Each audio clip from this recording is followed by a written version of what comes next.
Let's get one thing straight. You are not lost. You are not confused.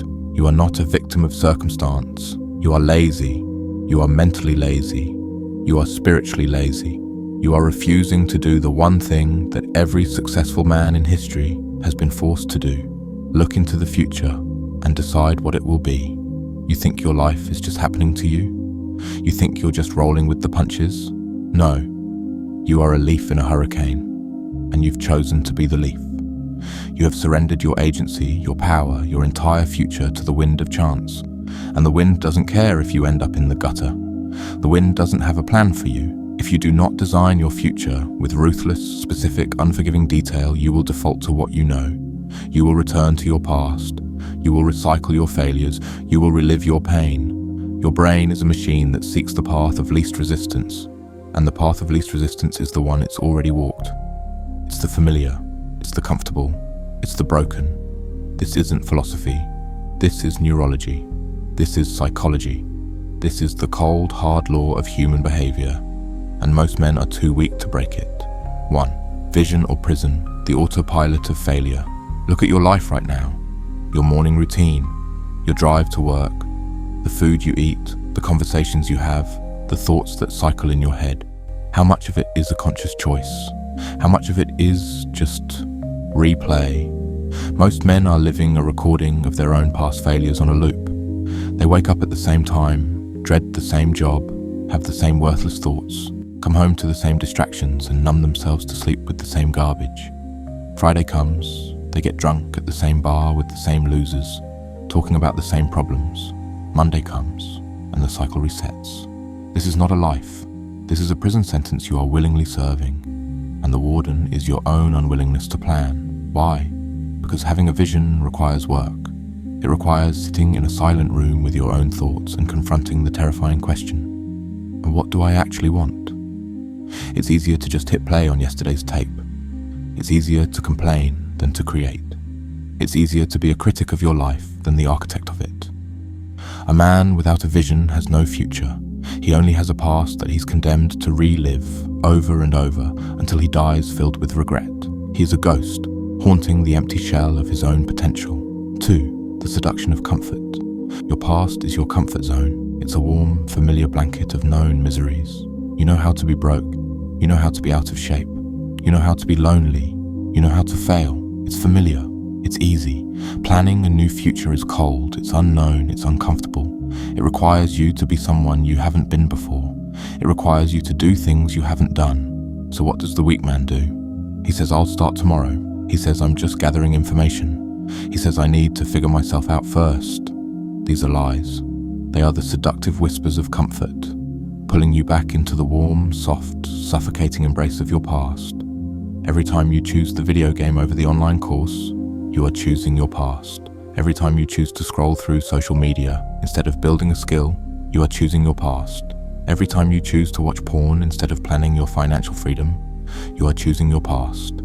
Every time you choose the junk food over the fuel your body needs, you are choosing your past. You are making a conscious decision every hour of every day to return to the person you were. Comfort doesn't chain you. You chain yourself to comfort because you're too afraid to face the temporary discomfort of building something new. 3. The danger of drifting. Let me explain what happens when you drift. You become a resource. You are a tax base for a government that doesn't know your name. You are a consumer for corporations that see you as a wallet. You are an employee for a boss who sees you as a line item. You are a number, a statistic, a predictable, controllable unit in a system that is designed to keep you right where you are, consuming, working, and obeying. A drifting man has no leverage. He cannot negotiate because he has no other options. He cannot walk away from a bad deal because he has no plan B. He is trapped in relationships that drain him because he's afraid of being alone. He is trapped in jobs he hates because he never built the skills to leave. He is easy to control because he controls nothing, least of all himself. He is prey, and the world is full of predators. The government will raise your taxes. What are you going to do? Complain? Your employer freezes your pay? What are you going to do? Quit? You have no plan. You have no resources. You have no skills to fall back on. You are a slave to the system because you never built your own. A man with a plan is a threat to the system. He has options. He can move. He can pivot. He can say no. He is unpredictable. He is free because he decided to be. 4. The anchor in the storm. Your plan is your North Star. Life is not a calm sea, it is a hurricane. Storms will come. Failure will come. Loss will come. Betrayal will come. Economic collapse will come. This is guaranteed. The man without a plan is obliterated by the first gust of wind. He is thrown into a panic. His mind, untrained and without direction, races back to its old, familiar patterns. He reaches for the bottle. He disappears into video games. He seeks cheap validation from strangers. He returns to his past because it's the only map he has, even if it leads off a cliff. The man with a plan, the storm is just weather. It's an obstacle. It's not a derailment. His plan is his anchor. It holds him fast. It is his North Star. He doesn't panic. He assesses. The wind has changed. My timeline is adjusted. My path is altered. The destination remains the same. He might get knocked down, but he gets up, checks his bearings, and keeps moving. He doesn't crumble because his identity isn't tied to everything going perfectly. His identity is tied to his relentless pursuit of the goal. Your plan is not a fairy tale. It is a battle plan. It is what you cling to when hell itself is trying to break you. It is the difference between being a casualty and being a general. 5. The ruthlessness of real planning. Cutting out the cancer. This is where weak men fail. They think a plan is writing "I want to be rich" on a piece of paper. That's a wish. That's a dream. That's a fantasy for children. A real plan is a declaration of war on your weaker self. It is ruthless. It is surgical. A real plan answers these questions. What specific skill will I master this quarter to increase my value? How much money will I save and invest each month, down to the dollar? What relationships in my life are holding me back, and when will I cut them? What distractions, apps, games, habits will I delete from my life forever? What body fat percentage will I achieve? And what is my daily nutrition and training plan to get there?